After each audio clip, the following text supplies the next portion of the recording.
All right, we're back at it again. We're doing another Ducati lost key replacement.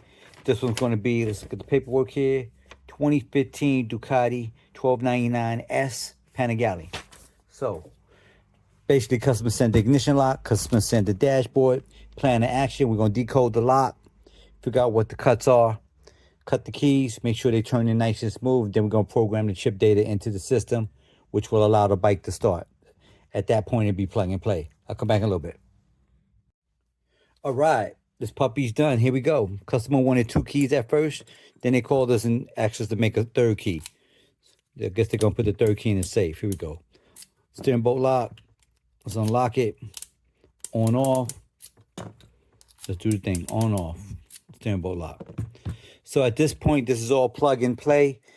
Hook everything back up. This customer's going to be back up and riding as soon as they finish hooking everything back up. Now, this one came out of New York, I believe.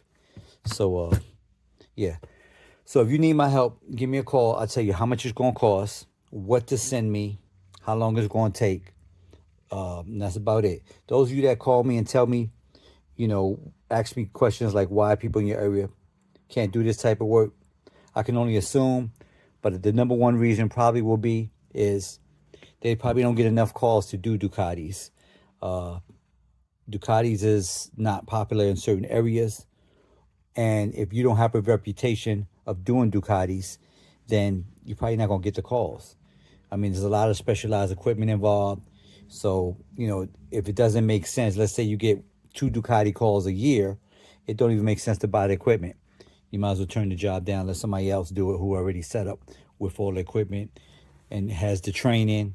So just keep in mind, if y'all need my help, give me a call up. Like I said, I'll tell you what to send me, how long it's going to take, stuff like that. You can send it to me or you can find somebody else to send it to. Just keep this in mind. When you find someone else, ask them how many they've done, because you only get one shot at this. If somebody messes up your dashboard or your immobilizer or whatever the case is, if they mess it up, guess what?